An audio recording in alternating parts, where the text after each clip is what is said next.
Auditório São Miguel, 20 de agosto de 1983, sábado, santo do dia. Deve chamar-nos a atenção na esplêndida narração que aqui foi feita, com tantas garantias de aprovação da autoridade eclesiástica competente. Deve chamar-nos a atenção o seguinte fato, é que tomada a biografia dessa moça, como ela está posta aqui, grosso modo se poderia dizer, segundo o conceito de muita gente, que se tratava de uma boa moça. Quero dizer, eu tenho a impressão, precisando mais do meu pensamento, eu tenho a impressão que cada um de nós, se consultasse sobre essa moça as pessoas que conhece, não as dentro do grupo, mas fora do grupo, se consultasse as pessoas que conhece na faculdade, no lugar de trabalho, qualquer outro lugar, para consultasse, a resposta seria, não, era uma boa moça. É uma moça como qualquer uma, que fez a vida dela como podia. Normal, ela era jovem, gostava dos prazeres. Mas olha, os prazeres que ela menciona, são os prazeres que, em última análise, não tem nada de extraordinário. Ela gostava do quê? De sair com o marido dela, de fazer excursões, gostava de ter móveis finos, gostava de ter um bom automóvel. Ela se encantava com as coisas correntes da vida, trabalhava, tanto trabalhava que ela era colega desta outra, portanto ela trabalhava, era uma pessoa produtiva, portanto, vê-se que era uma pessoa alegre, desejosa das alegrias da vida, de um contato, portanto, agradável, útil para as outras, tinha uma razão de ser dentro da sociedade. Como tomada a sociedade humana como fator, como ambiente de produção e de consumo, ela consumia, mas produzia. Era um elemento positivo, uma boa moça. Se eu quisesse fazer aqui uma investigação, eu diria o seguinte, aqueles dos senhores que nos ambientes que frequentam, ou que conhecem, fora do grupo, podem afirmar que pelo menos metade das pessoas desse ambiente seria de uma tal candura, porque nem vale a pena fazer perguntas, os senhores mesmo começam a exclamar. Bem, se alguém objetasse, mas a opinião dessa pessoa sobre Deus, essa pessoa, afinal de contas, não cria em Deus. Ou se cria em Deus, era de um modo muito vago, muito apagado, muito pálido.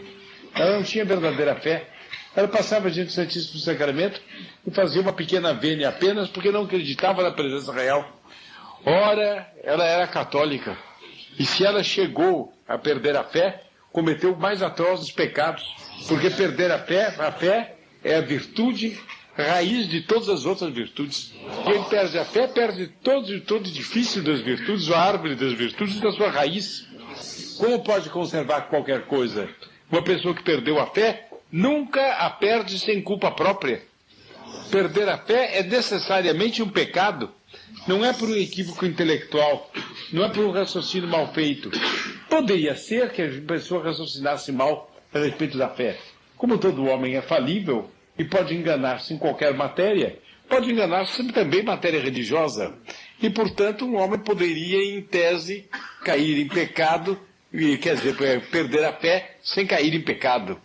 Mas acontece que Deus, que dá a sua assistência e a sua graça a toda criatura, nunca permitirá que falte a uma criatura as luzes necessárias para distinguir a verdadeira fé da irreligião ou das religiões falsas.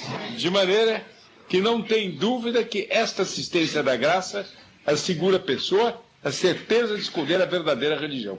E se a pessoa perde a fé católica, certamente é por pecado próprio. Esta descreve como ela perdeu.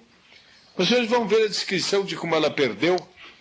Ela perdeu a fé não por imoralidade, não por corrupção, mas porque lhe era incômodo, em função da vida, aceitar as verdades da religião. E por causa desse incômodo, porque no panorama total da existência, a presença de Deus e das verdades da religião incomodava, por isto ela deixou de lado a religião.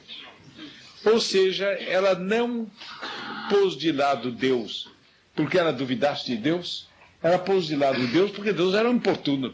E ela o expulsou com a ponta do pé do panorama de sua vida. É o que está escrito. É o que está escrito. A gente diria isto a uma pessoa de hoje comum e diria, portanto, ela não era uma boa moça. Se nós fôssemos dizer isto, qual seria a resposta? Oh, não raciocine assim. Deus é muito misericordioso. Deus teria pena dela. Não a deixaria morrer sem uma última graça, sem uma última ajuda. Pois ela não era uma pessoa má. Deus haveria de chamá-la assim por alguma forma. E ela aí certamente se abriria para Deus. E, portanto, nós devemos esperar que Deus a salve. Deus não trata as almas assim. Ele é um Pai cheio de misericórdia. Então essa moça provavelmente se salvará. Não seja pessimista. E a pessoa que opinasse tão favoravelmente essa moça que foi para o inferno, essa pessoa se separaria de nós, cheia de ódio de nós. É um ponto que não falha. Quem é indulgente com o pecador, a ponto de ter uma solidariedade conivente com o pecador, este odeia aquele que é bom. E em todos esses advogados do pecado, os senhores encontrarão gente que nos odeia.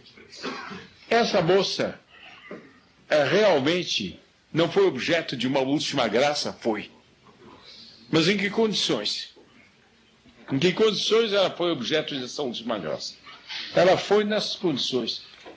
Uma manhã em que ela se sentia muito bem. Era uma manhã de domingo.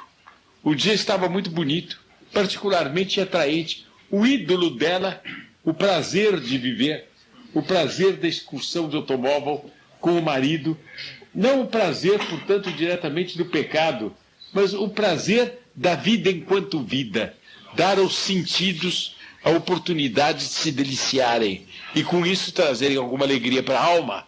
Esse prazer, o desejo desse prazer, inundava a alma dela e ela estava ávida disso. Ela não sabia que tinha chegado ao fim. Está narrado com muita precisão aí, nessa narração, em cuja autenticidade eu acredito que foi uma alma do inferno que, obrigada por Deus, escreveu essa carta para prestar serviço, para dar base a meditações como essa. Eu acredito. Nós estamos, portanto, pisando do demônio quando nós aproveitamos essa narração. Bem, ela teve um momento ápice da vontade de viver. Da vontade de viver de modo agradável, fácil e despreocupado. E nesse momento ápice entrou a graça e disse a ela: tu bem poderias ir à missa. Os senhores devem se lembrar que eu vi isso. Tu bem poderias ir à missa. E aí ela cometeu um pecado que se acrescentava aos outros, mas estava na lógica de todos os outros. Ela disse: não, e eu vou acabar com essas ideias na minha cabeça, para não me perturbarem o prazer de viver. Mas notem, para não me perturbarem o prazer na aparência inocente, em si mesmo não pecaminoso, de uma jovem esposa que vai dar um passeio de automóvel com seu marido. Podia se conceber uma jovem esposa que vai à missa com seu marido, comungam ambos, tomam automóvel e vão passear. Não há o menor pecado nisso. Qual foi o mal da atitude dela? É que ela não quis dar para Deus a pequena faixa de tempo que era assistir uma missa. Ela não quis passar pelo dissabor de recolher os seus sentidos esparsos pelo prazer da manhã de sol na penumbra de uma catedral. Ela não quis suspender por um instante a delectação, o saboreamento daqueles prazeres que vinham para se concentrar em alguma coisa mais alta. Em uma palavra, ela não quis ser séria, porque a seriedade traz isto consigo. A seriedade impõe-nos que nós nos privemos do saborear das coisas, ao menos por um instante, e que nós pensemos em coisas que não nos deem alegria sensível. Nós pensemos em coisas que nos levem que nos inspirem um olhar recolhido, um olhar abnegado e adorante, um olhar cheio de dedicação, um olhar propício a considerar a cruz. Essa é a seriedade. Ora, essa moça, como tantas pessoas do tempo dela, o tempo dela ainda é o meu. Em 37 eu tinha 20 e muitos anos, 8 e 9, ele tinha 29 anos. Quando esse fato se deu e ela morreu, bem, 37 é isso, é. Bem, eu tinha 29 anos, quando esse fato se deu, essa moça, atirada assim ao inferno, ela o que não quis foi ter um momento só de seriedade para olhar para frente as coisas. E o mais curioso e o mais terrível é que as pessoas que acham que ela era boa simpatizam com ela por esta falta de seriedade, porque ela vivia perpetuamente no prazer, alegre, conivente com todo mundo, aprovando todo mundo e procurando se divertir em sincronia com os outros, como ela era uma peça na máquina da alegria geral. Por isso gostavam dela. Se ela fosse séria, se ela fosse recolhida, se ao encontrar alguém olhasse e visse o olhar dela cheio de preocupação, perguntasse a ela no que pensas, ela dissesse rezo, e dissessem para ela, rezas por ti, ela dissesse, não, eu rezo para que as almas que no momento estão morrendo não caiam no inferno, produziam gelo. O quê? Você é moça assim? Está pensando nas almas que estão morrendo? Pense em quem viva, não pense em quem morre. Diante de você, a esteira da vida se desdobra longa, e você, sua tonta, pensa na morte? Pega o pandeiro na mão e saia saltando. Viva a vida, porque esse é o seu hino.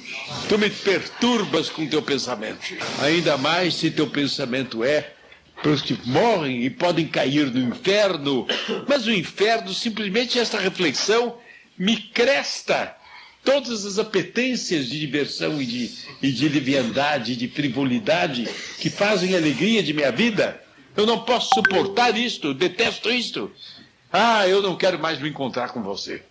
Porque ainda que você depois seja agradável, seja amável, seja gentil, eu vou passar essa tarde inteira olhando para você e pensando, no fundo do olhar dela, eu vejo que ela está preocupada com coisas grandes, com coisas sérias. E eu tenho horror às coisas sérias. Eu tenho horror às coisas grandes. Porque eu quero as coisas frívolas, as coisas leves, digamos mais, as coisas levianas. Eu quero o efêmero. Eu quero o que passa. Eu quero o que faz rir. Eu quero que faz saltar e cantar e pular. Eu não quero o que faz pensar. Eu não quero o que faz lutar. Eu não quero que leve a cruz de Cristo, eu quero pandeiro para me divertir. Ora, eu pergunto aos senhores, quantas pessoas as há assim hoje? E o viver fora da seriedade é um vício como a droga. Uma pessoa que vive fora da seriedade é viciada como um drogado. E para ela se colocar fora, para voltar ao campo augusto da seriedade, ela tem mais dificuldade do que um fumante em parar de fumar. E é terrível um fumante parar de fumar. Do que um preguiçoso em parar de ser preguiçoso e trabalhar. Do que um drogado em deixar a sua droga. É terrível esse hábito, esta forma de preguiça, pela qual a alma vive no leve, vive no zéfiro, vive nos ventos alísios de que falávamos à tarde hoje na reunião. E que por isso é amável, agradável, doce, todo mundo gosta dela. Esta forma de amor à leviandade e de preguiça é um dos piores, se não o pior vício da alma. Ora, o que os senhores encontram hoje em dia no homem é isto. A grande maioria dos homens sofre muito porque quer de todas as maneiras agarrar-se a essa ilusão. E dia e noite, o que o homem tem isso. O que é a televisão? E por que a televisão de tal maneira se propaga? Todo mundo me dirá, mas doutor Plínio é natural.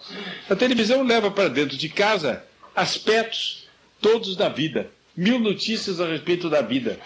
E a pessoa, naturalmente curiosa de saber o que se passa, ligando apenas aquele botão, tem informações do mundo inteiro, mas não são informações escritas, doutor Plínio. A gente vê a cena, vê os personagens. Como é que pode a televisão não impressionar? Eu teria vontade de dizer, você pensa que me engana a mim?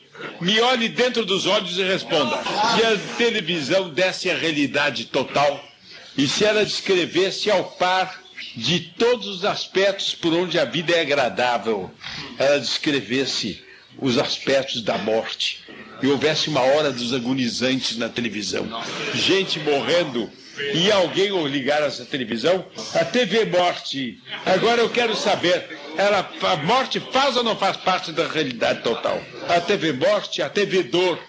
Tinha uma história dos que sofreram hoje, mas dos que sofreram seriamente, dos que sofreram tragicamente, dos que não só sofreram perdas materiais, mas perdas espirituais.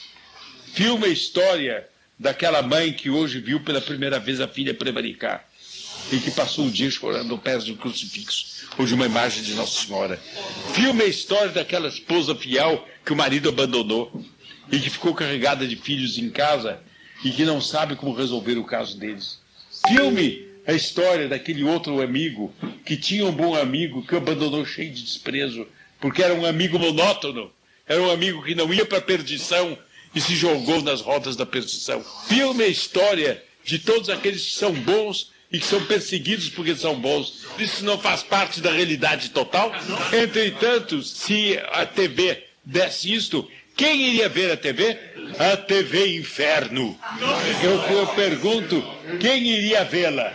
As almas se crestando. Eu dei em Nilo Tempore aqui várias descrições dadas pelo Cornélio Lápide e outros autores do terror do inferno. Eu queria ver se houvesse um pouco de TV disso. Quem é que iria ouvir essa hora? Não é verdade que a TV dá realidade. Ela dá uma realidade amputada, uma realidade mutilada, ao gosto das almas, como esta Anne, ou coisa que o dera, se perdeu aí. Ela é calculada para essas almas e forma almas assim. E é por isso mesmo uma máquina de perdição. Porque ela cria a ilusão de que é só isto, a realidade, quando a realidade é total. A pessoa aceita essa ilusão por culpa própria e atira-se nessa concepção da vida. E, depois de ter expulso a Deus, e é tudo quanto é sério e sublime e nobre, a Santa Igreja, a Nossa Senhora, seu panorama, a pessoa constrói o panorama TV, do que é engraçadinho, do que é agradável, do que é divertido, do que é novo. Às vezes alguma coisa sensacional, trágica, mas para descansar apenas do eterno sorriso e muito de passagem. Muito de passagem. Logo depois volta para a leviandade e forma esse estado de espírito pelo qual a pessoa calcula que só esta vida existe. E que o que não for viver essa vida pensando nesta vida é simplesmente transformar esta vida num inferno. Os senhores tomem a revolução gnóstica e igualitária. E eu lhes pergunto, por que é que ela vai de tal maneira para frente? E os senhores encontrarão a resposta aqui. É que muitos dos que são bons e que poderiam ser melhores se cansam do peso da seriedade, se cansam do peso da sublimidade, se cansam do peso das preocupações. E porque se cansam desse peso, o jogam no chão. Miseráveis eles, porque não compreendem que eles já tiram o chão a Santa Cruz de Nosso Senhor Jesus. É a pura verdade. Nosso Senhor nos pôs nesta terra para sofrermos e merecermos, e assim darmos glória a Ele e irmos ao céu. Não foi dado ao homem, nem sequer aos anjos criados no paraíso celeste foi dado, passar por conquistar a glória eterna sem passar por uma provação. Adão, criado com Eva no paraíso, criado logo depois Eva, tirado de uma costela dele, no paraíso celeste, Adão, no paraíso terrestre, quer dizer, Adão foi tentado e caiu. Quer dizer, é preciso sofrer, é preciso ter em vista os fins eternos do homem para compreender que é preciso resistir à tentação. E nós, por causa do pecado original de Adão, temos N tentações ao longo da vida, além dos nossos pecados atuais e dos pecados dos nossos maiores, etc., que são razão de tentação para nós. Nós temos N tentações e temos que ser sérios, porque esse é o panorama da vida e fora disso a vida não é nada. Bem, nós carregamos com isso nossa cruz, porque o sofrimento de cada homem é a cruz dele. E assim como nosso Senhor Jesus Cristo carregou sua cruz, assim também nós temos que carregar a nossa cruz. E assim como se acredita piedosamente que recebendo a cruz, ele a cosculou com emoção e com alegria. Essa é a minha cruz. Quando nós somos provados, nós devemos absolutamente oscular o nosso sofrimento e dizer: tu és a minha cruz. E a seriedade que nos convoca para pensarmos, para ponderarmos, pensarmos com o espírito preparado para a luta, para os imprevistos maus, para a resistência às nossas próprias misérias, etc. Esta seriedade nós devemos oscular e dizer: és para mim a imagem do santo leito que me salvou. Em vez de nós abominarmos aquilo que nos traz o sofrimento, nós devemos osculá-lo e amá-lo. Nós não devemos fugir do sofrimento como de um espantalho ou de um fantasma. Nós devemos entrar na série das ogivas do sofrimento ao longo da vida, que nos conduzem ao vitral magnífico da morte, que se abre de par em par e nós vemos o céu. É assim que nós devemos fazer. Eu sei, por experiência própria, por improvável que pareça, já tive a vossa idade. Eu sei por experiência própria o que é o peso da seriedade quando se tem vossa idade. Eu vivi numa época muito mais festiva, muito mais saltitante, muito mais brilhante do que a vossa, em que a alegria era as carradas por toda parte e todo mundo vivia bailando e se divertindo entre as duas guerras mundiais, a Primeira e a Segunda Guerra Mundial. Esta foi a minha mocidade. Durante esse período, havia uma espécie de, assim como a pessoa, quando está tomando banho de mar, percebe que a correnteza das águas a pode levar e ela deve resistir, assim também quem vivia nesse tempo sentia que a correnteza levava para o prazer e que tudo atraía de mil modos para o divertimento. E quem resistia fazia um papel francamente difícil de sustentar. Por quê? Porque por toda parte onde se viu o moço, os olhares já iam: onde está a sua alegria? Moço de cara séria, preocupado, às vezes sombrio, às vezes enfrentando uma batalha, causava vazio em torno de si. Enquanto o moço piadista, que diz uma coisa engraçada, que tem uma coisa divertida para contar, que dá risada por qualquer anedota que lhe contam, que transige com anedota porca e não se arrepia sequer com anedota imoral, desde que possa rir, e ainda mais uma vez rir e saltar e cantar. Este tipo de moço era o moço que se queria. E como era duro, dentro da festa geral, aguentar o peso da própria seriedade. Eu senti isso na própria pele, e quantas vezes eu tive que aguentar isto pensando: é assim e tem que ser assim, mas eu serei fiel à minha própria seriedade. Alguma coisa me sussurrava no ouvido: não seja bobo. Não seja bobo. Olha em torno de você quanta gente que vive praticando os mandamentos, que vive alegre, despreocupada, que não peca. Eles estão todo dia comungando, como você. Agora olha como eles vão comungar. Eles vão comungar de um modo bonito, doce, com as mãos postas, sentindo em si as delícias da piedade. Terminam a comunhão, olha a cara deles quando eles saem da igreja. Eles saem tão despreocupados, olhando para tudo, contentes, olham para esse mundo tão natural. Depois embarcam no prazer dos outros também. Você faça isso, seja despreocupado como eles. Depois eu pensava: como eu posso me despreocupar quando eu vejo o mundo afundar? Quando eu vejo em torno de mim, por toda parte, os sinais precursores de uma catástrofe universal que me rodeiam a todo momento, eu devo fechar os olhos a isso, negar a verdade como tal, conhecida como tal, deixar de lutar para que isso não seja assim, deixar de desejar, de convocar um punhado de bravos para lutarem comigo contra essa ordem de coisas, para salvar o que puder da catástrofe universal? E minha resposta Essa voz aliciante era: olhe para eles. A todo momento se peca diante deles. E mesmo quando eles não pecam, eles não protestam. A todo momento se faz o mal na presença deles. E eles não ousam externar a menor censura. E se eles externarem, eles caem o mundo em cima.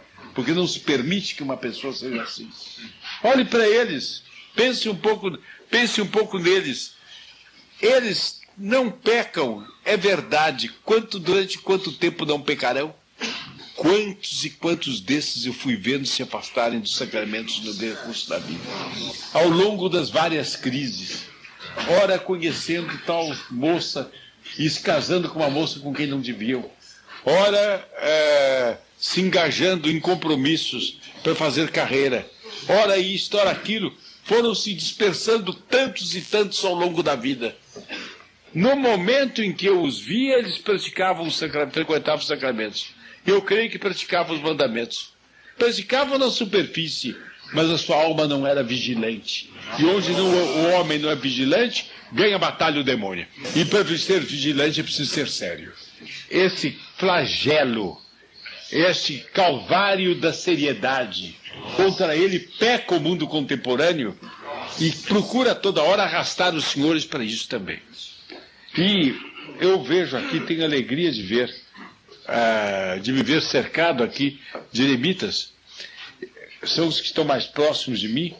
Lembrem-se bem todos, o sentido do eremo é a prática interior da seriedade. Ser sério é o ponto de partida do amor de Deus. É o primeiro elemento do amor de Deus. O homem que não ama o que é sério, não pode amar a Deus.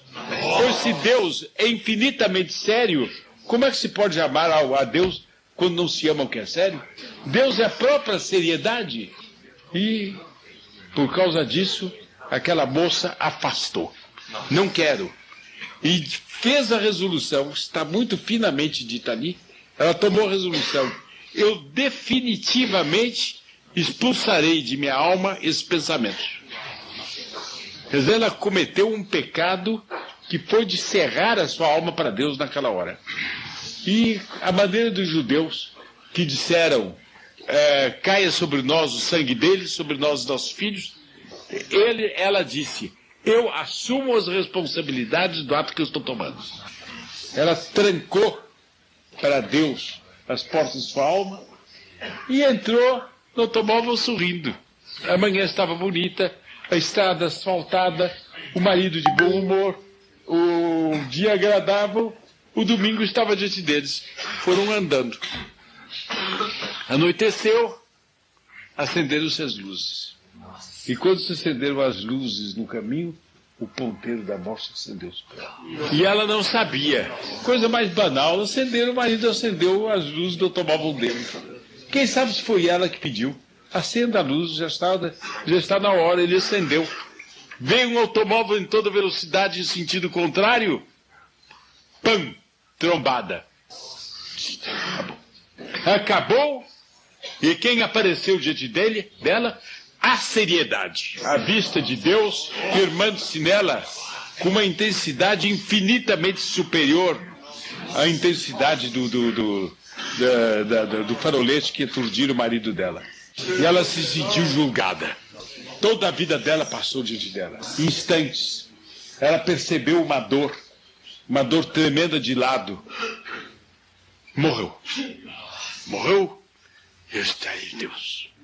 E logo que ela se sentiu da presença dele, ela estava tão empedernida no pecado que ela não se comoveu, nem podia mais se comover. Porque ninguém que morreu muda de atitude diante de Deus. A árvore, aí onde cai, ali fica. Acabou-se. E ela, com uma dor atroz, mas que era um refrigério em comparação das dores nas quais ela se tirava, ela se precipita no inferno, ela foge. Tormento eterno, tormento eterno, tormento eterno. É uma coisa terrível, mas o que eu vou dizer é assim: se isto fosse filmado, se houvesse uma fita de grandes atores filmando isto, e houvesse um jogo de luzes terrível por onde se pudesse dar a ideia de Deus como presente julgando essa alma. Depois, uivos lancinantes de alma caindo do inferno. Se isso fosse passado por uma TV de uma cúria verdadeiramente católica, apostólica e romana, o que aconteceria às pessoas que vissem? Muito mais modestamente, algo disso está acontecendo aqui. Os senhores ouviram isso lido da própria pena do precito, com a frieza, a correção gramatical e o tom dilacerante da dor para a qual não há remédio. Obrigada a escrever. Escrevendo com ódio aquilo que ela não queria escrever. Mas ela não tem mais disposição de si. Faz o que lhe mandam. Escreva. Fumando de ódio, aquela alma faz aparecer aqueles caracteres naquele papel. Está acabado. Escreva. Bem, os senhores ouviram essa descrição. Os senhores ouviram que a descrição enregela em certos momentos. Depois, os senhores têm um comentário dessa descrição, que toma a descrição passo a passo, analisa e desce ao fundo da coisa. O que é que acontece depois de ler essa descrição, depois de ouvir esse comentário, depois de presenciada uma eventual fita de TV? Eu pergunto o que é que acontece? Há a explosão da irracionalidade bestial de quem deu a sua vida ao prazer. Quer dizer, daqui a pouco a pessoa arranja um jeito de pensar em outra coisa. É uma bagatela qualquer. É aqui a correia do relógio, que está solta, aqui no caso está solta, e precisa prender. Bem, então é isso. E começa a pensar, essa correia já está velha, eu preciso mudar de correia, onde é que eu compro uma correia mais barata? Em 5 minutos ela está pensando em outra coisa. Se daqui a 10 minutos passar alguém perto dela e puser uma mão amical sobre o ombro e disser, meu caro, ou no caso era uma mulher, minha cara, quer pensar um pouco, quer meditar um pouco sobre aquilo? Imediatamente sacode a mão.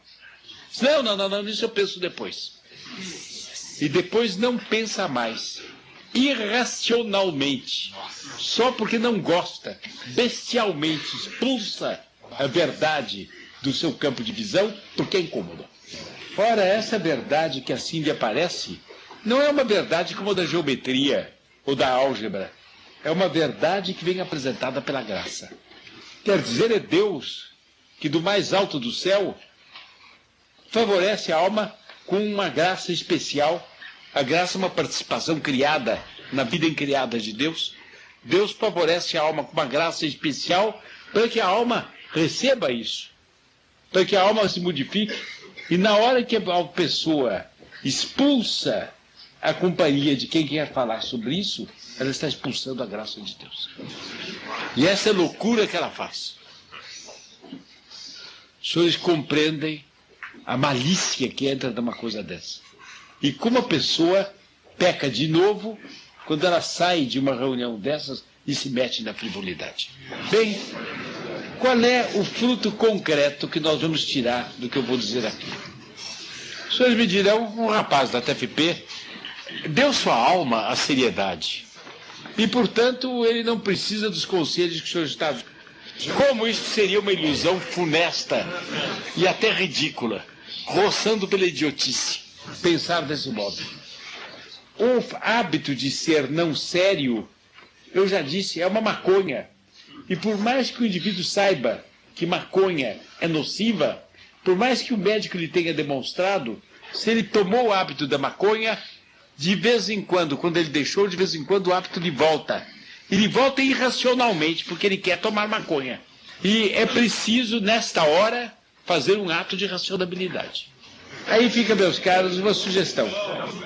Se os senhores folharem algum livro de história, com fotografias ou gravuras diante do passado, podem incluir nessa dezena as figuras que virem. Procurem seriedade ali. Tem ou não tem? E procurem um pouco, se tiverem certa penetração psicológica, ponham a seguinte pergunta. Essa pessoa teve reveses na vida? Até que ponto a falta de seriedade esteve presente nesse revés? Vale a pena perguntar. Com isso, nós temos o nosso santo do dia concluído.